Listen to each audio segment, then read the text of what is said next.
بہت سارے لوگ اس لفظ کو غلط پڑھتے ہیں، تو آج انشاءاللہ اس کو درست پڑھنے کا طریقہ سیکھیں گے۔ اور یہاں دیکھیے کہ را کے نیچے چھوٹی سی میم لکھی ہوئی ہے، تو یہ میم کیوں لکھی جاتی ہے اور لفظ کو پڑھنے میں اس میم کا کیا اثر ہوتا ہے، تو اس کے بارے میں سیکھیں گے۔ اور یہ چھوٹا سا صاد لکھا ہوا نظر آ رہا ہے، تو یہ آیت کے درمیان میں آ جائے تو یہاں کیا حکم ہے، تو کس طرح پڑھیں گے۔ تو اس کے علاوہ اور بہت سارے قواعد انشاءاللہ ہم سیکھنے والے ہیں، تو سب سے عرض ہے کہ اس ویڈیو کو مکمل دیکھیے۔ انشاءاللہ قواعد کی معلومات کے ساتھ ساتھ ہمیں ہر حرف کے بدلے میں 10 نیکیاں بھی ملنے والی ہیں۔ السلام علیکم ورحمۃ اللہ وبرکاتہ۔ ناظرین، میں ہوں سید شفیق اطاری۔ اللہ پاک آپ سب پر اپنا فضل و کرم فرمائے، رحمتیں برکتیں عطا فرمائے۔ آج انشاءاللہ سورہ بقرہ کی آیت نمبر 41 پڑھیں گے۔ اس آیت کو ہم حرف بہ حرف پڑھیں گے اور ساتھ ساتھ قواعد بھی بتاتے جائیں گے کہ کون سا قاعدہ کہاں پر لگ رہا ہے۔ تو چلیے شروع کرتے ہیں آج کی ویڈیو۔ بسم اللہ الرحمن الرحیم۔ وَآمِنُوا بِمَا أَنزَلْتُ مُصَدِّقًا لِمَا۔ شروع میں واو پر زبر ہے، اس کو بغیر کھینچے پڑھیں گے۔ آگے حمزہ پر کھڑا زبر ہے، اس کو ایک الف کھینچ کے پڑھیں گے۔ میم کے نیچے زیر ہے، اس کو بغیر کھینچے پڑھیں گے۔ نون پر پیش ہے اور آگے واو ساکن ہے، یعنی واو کے اوپر جزم ہے، تو واو ساکن سے پہلے پیش آ جائے تو واو مدہ ہوتا ہے، اس کو پھر ایک الف کھینچ کے پڑھتے ہیں۔ اس کے ہجے یوں کریں گے، واو زبر و، حمزہ کھڑا زبر آ، و آ، میم زیر می، و آمی، نون واو پیش نو، و آمینو۔ آگے با کے نیچے زیر ہے، اس کو بغیر کھینچے پڑھیں گے۔ میم پر زبر ہے اور آگے الف سے پہلے زبر آ جائے تو الف مدہ ہوتا ہے، تو حروف مدہ کے بعد حمزہ دوسرے کلمے میں آ جائے تو مد منفصل ہوتی ہے۔ تو یہ پچھلی ویڈیو میں ہم نے تفصیل کے ساتھ اس کے بارے میں سیکھا تھا۔ تو حروف مدہ کے بعد حمزہ دوسرے کلمے میں آ جائے تو مد منفصل ہوتی ہے، اس کو پھر 2-2.5 الف کی مقدار لمبا کھینچ کے پڑھتے ہیں۔ حمزہ پر زبر ہے اور آگے نون ساکن ہے، نون ساکن کو حمزہ کے ساتھ ملائیں گے، اور آگے زا ہے، زا پر زبر ہے اور آگے لام ساکن ہے، لام کو زا کے ساتھ ملائیں گے، اور اس کے آگے تا پر پیش ہے، اس کو بغیر کھینچے پڑھیں گے۔ اس کلمے کے اندر نون ساکن آ رہا ہے، تو نون ساکن کے قواعد ہیں، اس کے 4 قاعدے ہیں۔ نون ساکن یا تنوین کے 4 قاعدے ہیں، تو جہاں بھی تنوین آ جائے یا نون ساکن آ جائے تو چاروں میں سے ایک قاعدہ لازمی لگتا ہے۔ تو یہاں پر اخفا کا قاعدہ لگے گا، نون ساکن کے بعد حروف اخفا میں سے کوئی حرف آ جائے تو اخفا کا قاعدہ ہوتا ہے، وہاں پر غنہ کر کے پڑھتے ہیں، تو یہاں پر غنہ ہوگا۔ تو اب اس کے ہجے کرتے ہیں، با زیر بی، میم الف زبر ما، بی ما، حمزہ نون زبر ان، زا لام زبر زل، انزل تا پشتو، انزلتو، بما انزلتو، میم پر پیش ہے، اس کو بغیر کھینچے پڑھیں گے۔ صاد پر زبر ہے اور آگے دال مشدد حرف ہے، دال کو صاد کے ساتھ ملائیں گے۔ مشدد حرف اپنے سے پچھلے متحرک حرف سے مل کر پڑھا جاتا ہے، تو لہٰذا دال کو صاد کے ساتھ ملائیں گے۔ دال کے نیچے زیر ہے، اس کو بغیر کھینچے پڑھنا ہے۔ قاف پر 2 زبر ہے اور آگے لام مشدد، لام مشدد کو قاف کے ساتھ ملائیں گے، اور آگے میم پر زبر اور آگے الف، الف سے پہلے زبر آ رہا ہے تو یہاں الف مدہ ہو رہا ہے۔ تو اس میں صاد ہے، تو صاد کو اکثر لوگ سین کی آواز کے ساتھ پڑھ جاتے ہیں، تو یہ بہت بڑی غلطی کرتے ہیں۔ صاد کو پر یعنی موٹی آواز کے ساتھ پڑھنا ضروری ہے۔ تو اگر اس کو باریک آواز کے ساتھ پڑھا تو وہ سین کی آواز نکلتی ہے، سین بن جاتی ہے، جو کہ بہت بڑی غلطی ہے، حرف بدل جاتا ہے۔ تو ہم نے صاد کو موٹی آواز کے ساتھ پڑھنا ہے، اور دال یہ حروف قلقلہ میں سے ہے، مشدد بھی ہے، تو اس کو جماؤ کے ساتھ پڑھنا ہے۔ قاف یہ حروف مستعلیہ کا حرف ہے، اس کو بھی پر یعنی موٹا کر کے پڑھنا ضروری ہے۔ اگر اس کو موٹا نہ کیا تو یہاں بھی غلطی ہوتی ہے کہ دوسرے ڈنڈے والے کاف کے ساتھ پڑھ جاتے ہیں باریک آواز کے ساتھ، تو یہاں بھی حرف تبدیل ہو جاتا ہے۔ اس کے ہجے یوں کریں گے: میم پیش مو، صاد دال زبر صد، مصد، دال زیر دی، مصدی۔ تو یہاں صاد کو موٹا بھی کرنا ہے اور دال پر جماؤ کے ساتھ ادا کرنا ہے، مصدی۔ قاف لام دو زبر قل، لام زیر لی، قلی۔ میم الف زبر ما، قلیما، مصدقا لما۔ تو اس میں جو غلطیاں کرتے ہیں، صاد کو سین کی آواز کے ساتھ پڑھتے ہیں اور قاف کو باریک ڈنڈے والے کاف کے ساتھ پڑھ جاتے ہیں، تو دونوں جگہ حرف بدل جاتا ہے۔ تو ہم نے ہر حرف کو اس کے مخرج کے مطابق درست پڑھنا ہے۔ آگے میم پر زبر ہے، اس کو بغیر کھینچے پڑھیں گے۔ عین پر زبر ہے، اس کو بھی بغیر کھینچے پڑھیں گے۔ کاف پر پیش ہے اور آگے میم ساکن ہے، میم ساکن کو کاف کے ساتھ ملائیں گے۔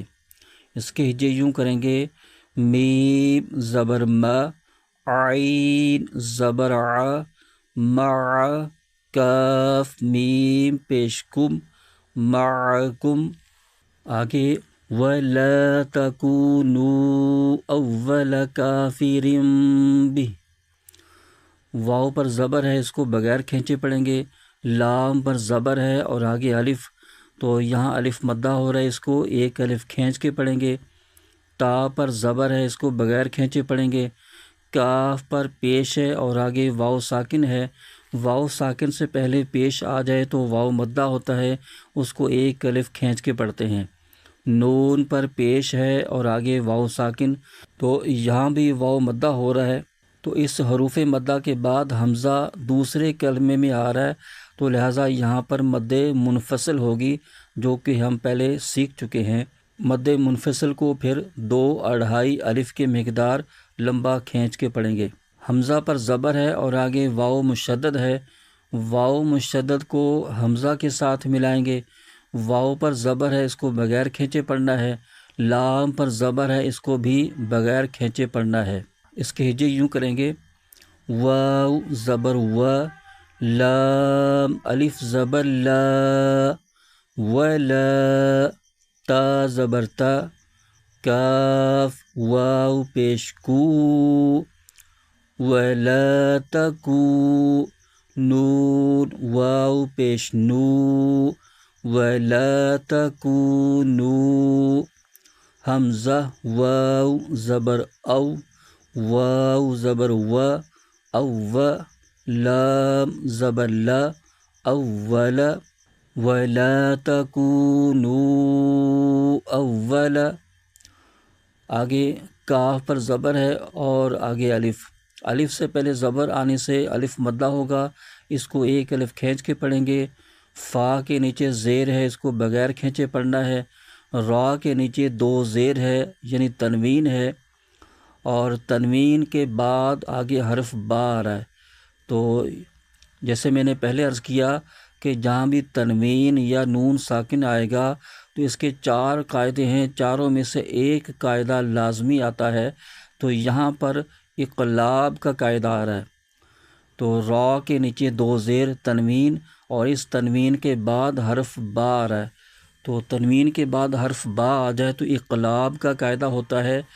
تو تنوین کی جو آواز ہے اس کو میم سے بدل دیتے ہیں، اقلاب کا معنی ہوتا ہے بدلنا، تو یہاں پر تنوین کو میم سے بدل دیں گے اور اخفا کریں گے، یعنی غنہ کر کے پڑھیں گے، تو اس لیے چھوٹی سی میم یہاں پر لکھ دی جاتی ہے۔ تو یہ اقلاب کا قاعدہ یہاں پر ہو رہا ہے، تو اس وجہ سے یہ چھوٹی سی میم وہاں پر لکھ دی جاتی ہے۔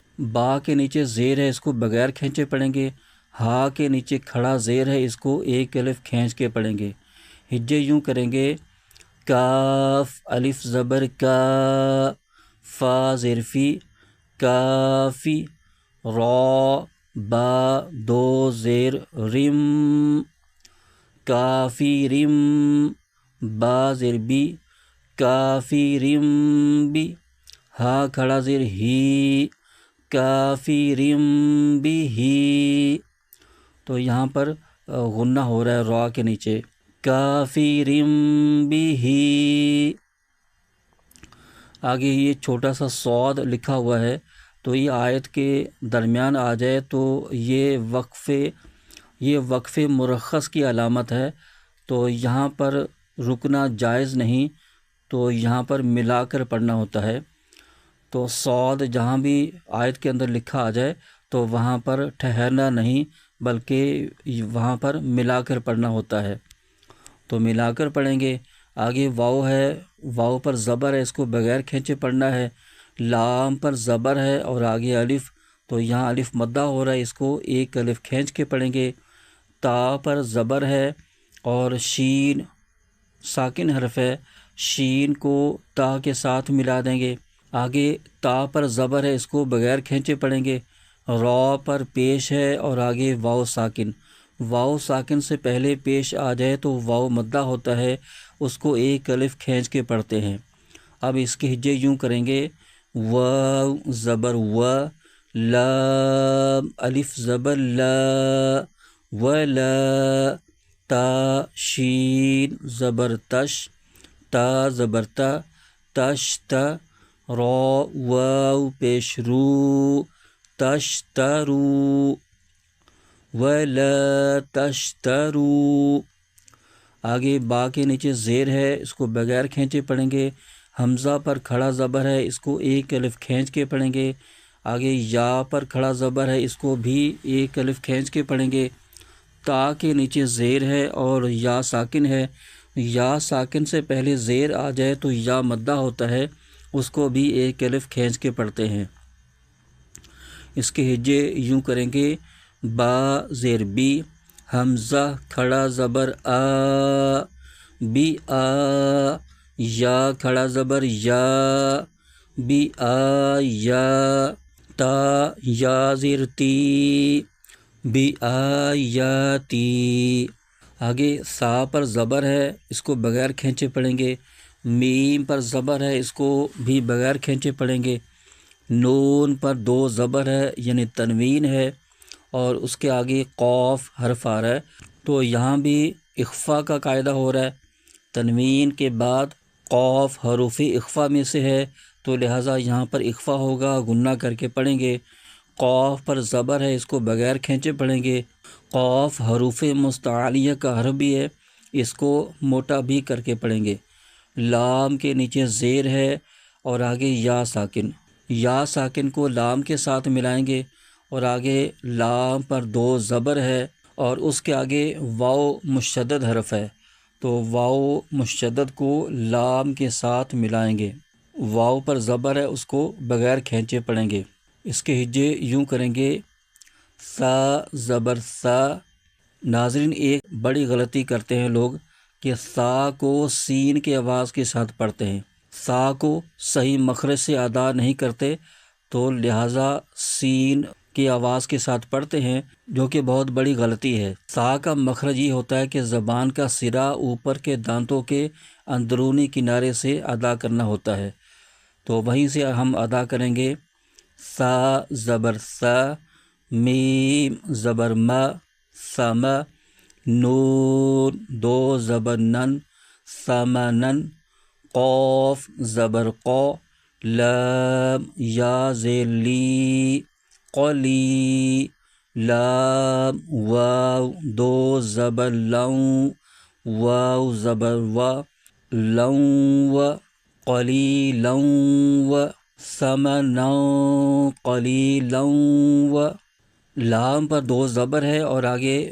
واو مشدد حرف ہے، تو یہاں بھی تنوین ہے، تنوین کے بعد یہ واو حروف لین میں سے ہے، تو یہاں پر ادغام کا قاعدہ لگے گا، تو یہاں ملا کے پڑھیں گے، ادغام کا قاعدہ ہو رہا ہے تو یہاں بھی غنہ کریں گے، ثمنا قلیلا و، آگے حمزہ کے نیچے زیر ہے اور یا مشدد، یا کو حمزہ کے ساتھ ملائیں گے اور یا پر زبر ہے اور آگے الف، تو الف سے پہلے زبر آنے سے الف مدہ ہو رہا ہے، اس کو ایک الف کھینچ کے پڑھیں گے، اور یا مشدد ہے، اس کو جماؤ کے ساتھ بھی ادا کریں گے، اور اس کے آگے پھر یا پر زبر ہے، اس کو بغیر کھینچے پڑھیں گے، آگے فا پر زبر ہے اور اس کے آگے تا مشدد حرف ہے، تا کو فا کے ساتھ ملائیں گے، تا پر زبر ہے، اس کو بغیر کھینچے پڑھیں گے،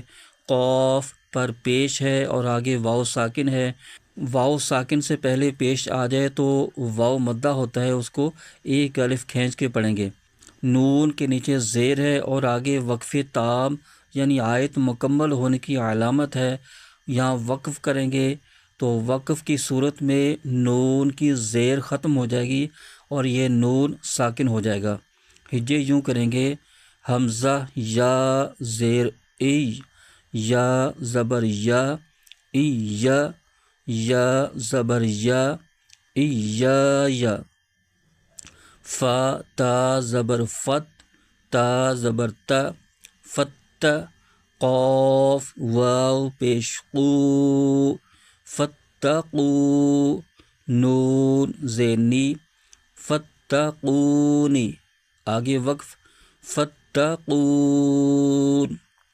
ایایا فتقون۔ اب اس آیت کو ہم مکمل پڑھ لیتے ہیں، وَآمِنُوا بِمَا أَنزَلْتُ مُصَدِّقًا لِمَا مَعَكُمْ وَلَا تَكُونُوا أَوَّلَ كَافِرٍ بِهِ وَلَا تَشْتَرُوا بِآيَاتِي ثَمَنًا قَلِيلًا وَإِيَّايَ فَاتَّقُونِ۔ تو ناظرین، آج ہم نے سورہ بقرہ کی آیت نمبر 41 کو پڑھا، تو اس آیت کے اندر جتنے بھی قواعد ہم نے بتائے ہیں، تو ان تمام قواعد کو تفصیل کے ساتھ سیکھنے کے لیے آپ ہماری پلے لسٹ میں جا کر سیکھ سکتے ہیں، وہاں تمام ویڈیوز تفصیل کے ساتھ مل جائیں گی۔ اللہ پاک ہم سب کو درست قرآن پاک پڑھنے اور پڑھانے کی توفیق عطا فرمائے، آمین بجاہ نبی الامین وصلی اللہ تعالی علیہ وسلم۔